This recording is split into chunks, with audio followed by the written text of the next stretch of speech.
یہ مثال خود نبی اکرم صلی اللہ علیہ وسلم نے دی ہے۔ ایک بڑی طویل اور بڑی پیاری حدیث ہے۔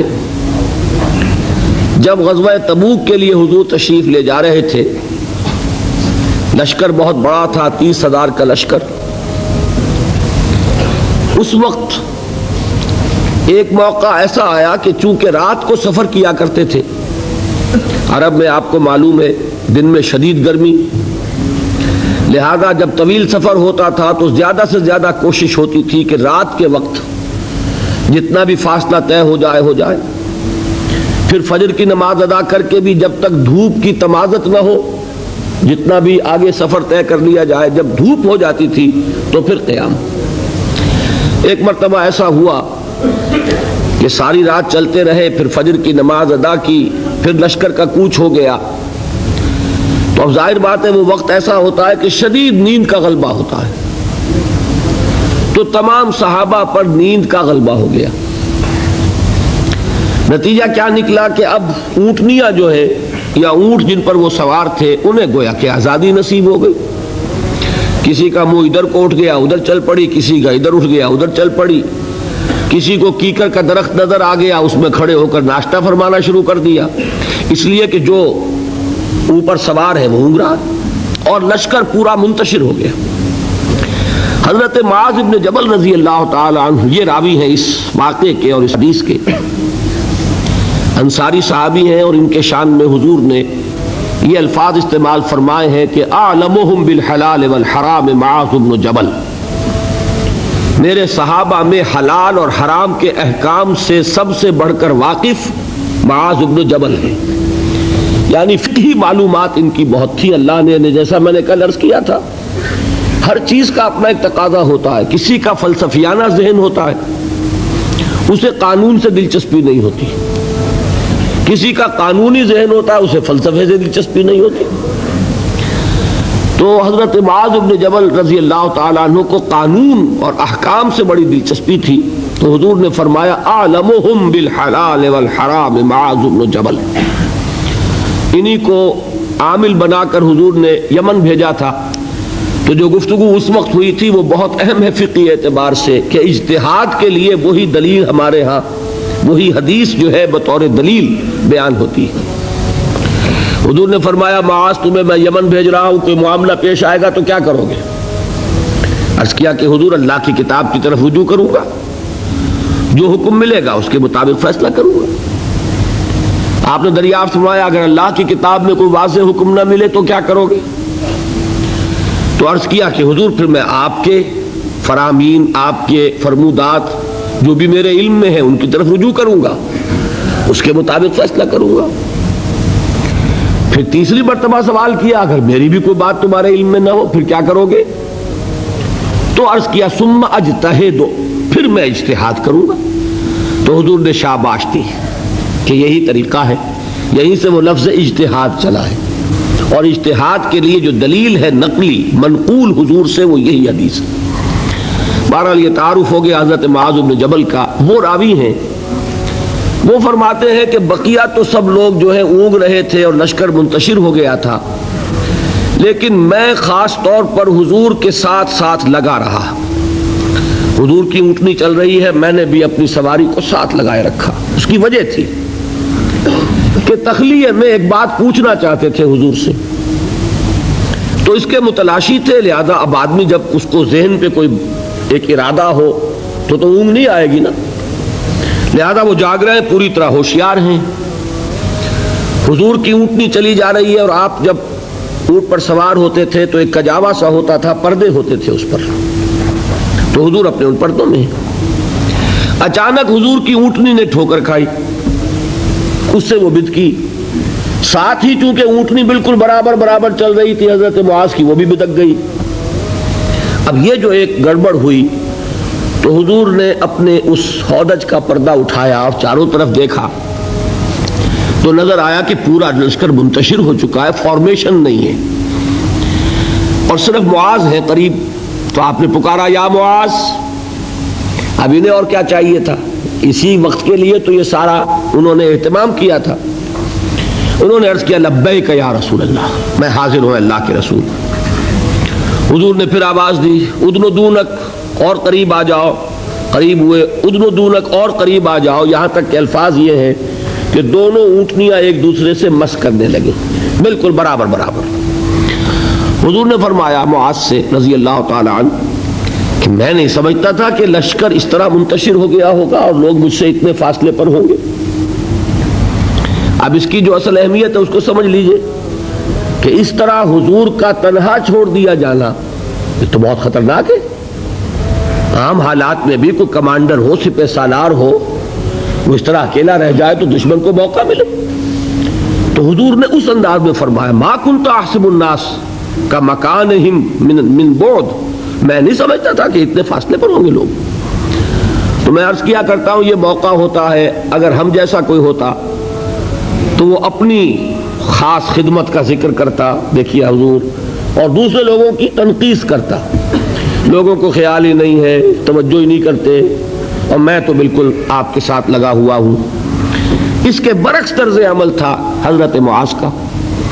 انہوں نے عرض کیا حضور لوگ رات بھر جاگتے رہے ہیں، اب نیند کا اثر ہو گیا ہے، تو فی اثر الدلجہ، اس کی وجہ سے لوگ اونگ گئے ہیں، تو اونٹنیاں جو ہے اب آزاد ہو گئی ہیں. اب اس کا جواب سنیے. حضور نے بھی کوئی تکلف فرما کر اپنے آپ کو سپر ہیومن کی حیثیت سے پیش کرنے کی کوشش کبھی نہیں کی. آپ نے فرمایا وَأَنَا كُنْتُ نَاعِسًا، ہاں میں تو خود بھی اونگ رہا تھا صلی اللہ علیہ وسلم. یعنی یہ معاملہ جو ہے انہوں نے معذرت پیش کی سب کی طرف سے، حضور نے وہ معذرت بھی قبول کی اور اتنی بڑی بات فرما دی انا كنت ناعسا، ہاں بات بالکل ٹھیک ہے، میں خود بھی اونگ رہا تھا. اب انہیں جو موقع ملا اور انہیں یہ اندازہ ہو گیا حضور مجھ سے اس وقت بہت خوش ہیں کہ میں جاگ کر چوکس ہو کر پوری طرح ساتھ ساتھ چلا آ رہا ہوں. تو اب حضرت معاذ عرض کرتے اذن لی، حضور مجھے اجازت دیجئے ان اسألک عن شیء، کہ میں آپ سے ایک سوال کروں. قد امرضتنی واسقمتنی واحزنتنی، جس نے مجھے نہایت دلگیر کر دیا ہے، غمگین کر دیا ہے، نہایت مجھے مریض کر دیا ہے. یعنی ایک ایسی دھن مجھ پر سوار ہے، میں سوچ سوچ کر بیمار ہو گیا ہوں. حضور نے فرمایا سل ما شئت، بڑا پیارا انداز ہے یہ. جیسے کبھی آپ بادشاہوں کی کہانیوں میں سنتے ہوں گے، پڑھتے ہوں گے، بادشاہ راضی ہو گیا مانگو کیا مانگتے ہو. تو یہاں تھوڑا سا اس کا انداز ہے سل ما شئت، جو پوچھنا چاہو پوچھو، کھلی چھوٹ ہے. اس وقت ظاہر بات ہے تخلیہ بھی ہے اور حضور کا خاص اس وقت التفات ہے. تو انہوں نے سوال کیا. یہ ہے اصل میں میرے اور آپ کے سوچنے کی بات. صحابی ہیں، صحابہ میں اس درجے کے حامل ہیں کہ حضور نے سپرلیٹو ڈگری استعمال کی ہے خاص اعتبار سے. افعل التفضیل اعلمهم بالحلال والحرام معاذ بن جبل، صحابہ میں حلال اور حرام کے سب سے زیادہ جاننے والے معاذ بن جبل ہیں. حضور کے نکاحوں میں ان کا وہ مقام ہے کہ یمن کا گورنر بنا کر بھیجا ہے، لیکن انہیں کیا فکر دامنگیر ہے.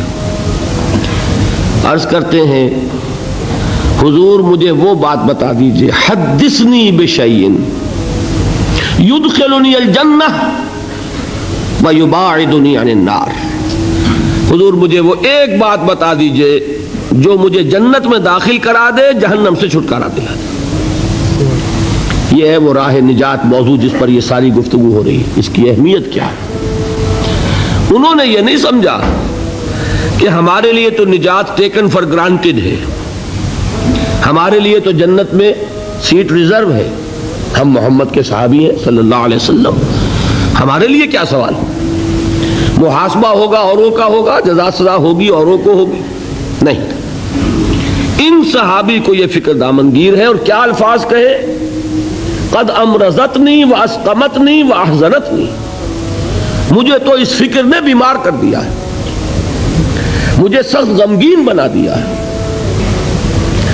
مرض اور سقم، سقیم، انی سقیم، یہ معلوم ہوگا آپ کو، بیمار کو کہتے ہیں. اور مرض تو ہے قد امرضتنی واسقمتنی واحزنتنی. اب اس کا جواب حضور نے جو دیا وہ اس وقت اس کے پورے الفاظ مجھے یاد نہیں، لیکن وہ وہی ہے جو سورۃ العصر میں آ رہا ہے ہمارے سامنے۔ شہادت دو اللہ کے سوا کوئی معبود نہیں اور میں اس کا رسول ہوں، اس پر جم جاؤ، اور اللہ کے ساتھ شرک ہرگز نہ کرو، اور اسی پر تمہاری موت واقع ہو جائے تم جنت میں داخل ہو جاؤ۔ اچھا جواب تو مل گیا۔ اب شرک کے معنی کیا ہے وہ ایک تقریر مکمل ہوگی، صرف یہ ہے کہ ان الفاظ میں تو یوں سمجھیے نہ کہ مضامین کے دریا ہیں جو کوزے میں بند کیے گئے۔ جو بات اس وقت مجھے بتانی تھی وہ یہ تھی۔ اس کے بعد اب حضور خود ایک سوال کرتے ہیں، یعنی میں کہا کرتا ہوں کہ اب دریائے سخاوت جوش میں ہے، تم نے جو پوچھا تھا پوچھ لیا، میں نے جواب دے دیا۔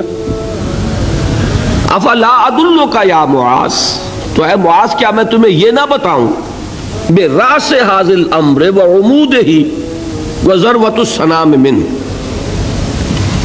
کہ یہ جو دین ہے ہمارا، اس کی جڑ کیا ہے، اس کا تنا کیا ہے، اس کی چوٹی کیا ہے۔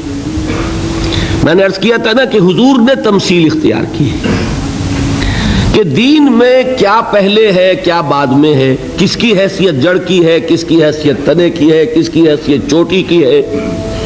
جب تک کہ اس کا فہم حاصل نہیں ہوگا، ہو سکتا ہے کہ بنیادی باتیں آپ نظر انداز کر رہے ہوں اور ثانوی اور غیر اہم باتوں کو آپ بڑی مضبوطی سے تھام کر بیٹھے ہوئے ہوں۔ اسی کو کہا تھا حضرت مسیح علیہ السلام نے یہودی علماء پر تنقید کرتے ہوئے کہ تم مچھر چھانتے رہتے ہو اور سموچے اونٹ نگل جاتے ہو، بڑے بڑے گناہ تو کر رہے ہو اور چھوٹی چھوٹی باتوں کے اوپر دست و گریبان، مناظرے اور جھگڑے۔ یہی حال ہمارا ہے آج۔ سود جیسا گناہ، اس میں پوری قوم ملوث۔ جھگڑا کس پر ہو رہا ہے کہ رفع یدین ہے یا نہیں ہے، ہاتھ یہاں بدیں گے یا یہاں بدیں گے، اس پر تو جھگڑے ہیں۔ من دیگرم تو دیگری، اس پر فرقے بازی۔ لیکن سود، رشوت، حرام خوری، یہ سب کر رہے ہیں۔ حالانکہ یہ ہے جڑ کی بات، وہ ہے ثانوی بات۔ اسی کو کہا کرتے ہیں کہ اشرفیاں لٹیں اور کوئلوں پر مہر۔ کس قدر حماقت ہے، اشرفیوں کی حفاظت نہیں ہو رہی، کوئلوں کی حفاظت ہو رہی۔ یہ کیوں ہوتا ہے؟ سینس آف پروپورشن نہیں رہتا، کس چیز کی کیا اہمیت ہے، نسبت و تناسب درست ہے، دین میں جڑ کیا ہے، تنا کیا ہے۔ اب یہ تشریح حضور نے فرمائی اور اس کے لیے تمثیل اختیار فرمائی، وہ کس سے کی ہے؟ وہ درخت کی ہے۔ درخت کی ایک جڑ ہے، درخت اس پر کھڑا ہے، غذا وہاں سے مل رہی ہے، جڑ سوکھ جائے گی درخت سوکھ جائے گا۔ پھر تنا ہے، پھر اس کے اوپر چوٹی ہے۔ درخت جو آپ لگاتے ہیں، فرض کیجئے آم کا درخت لگایا تو کیا جڑ کے لیے لگایا یا تنے کے لیے لگایا؟ آپ نے تو درخت لگایا ہے آم کے لیے، آم لگتا ہے چوٹی پر جا کر، لیکن جڑ کے بغیر تنا نہیں، تنے کے بغیر چوٹی نہیں، چوٹی نہ ہو تو آم نہیں۔ اس تمثیل کو ذہن میں رکھیے کہ آپ نے فرمایا افلا ادلک یا معاذ، اے معاذ تم نے جو سوال کیا وہ تو میں نے جواب دے دیا، مزید کیا میں تمہیں یہ نہ بتاؤں کہ براس ھذا الامر، اس کی جڑ کیا ہے، وعمودہ، اس کا تنا کیا ہے، اور ذروۃ السنام منہ، اس کی چوٹی کیا ہے۔ حضرت معاذ کو کیا کہنا تھا اس کے جواب میں؟ بے ابی انت و امی یا رسول اللہ فقلنی، حضور مجھ پر، آپ پر میرے ماں باپ قربان ہو، ضرور فرمائیے، اور کیا چاہیے۔ اب آپ نے فرمایا راس ھذا الامر شہادت ان لا الہ الا اللہ محمد رسول اللہ، کلمہ شہادت اس کی جڑ ہے۔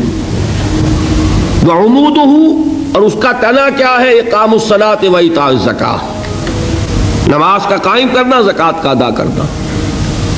اور اس کی چوٹی کیا ہے؟ وضربۃ السلام منہ الجہاد فی سبیل اللہ.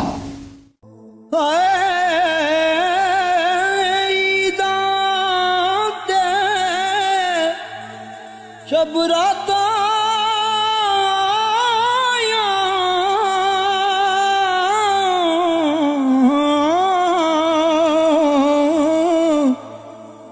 سب لوگ گران آئے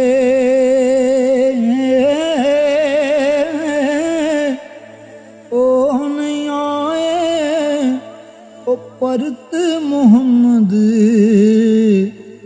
جو آپ ہتھیں دفنا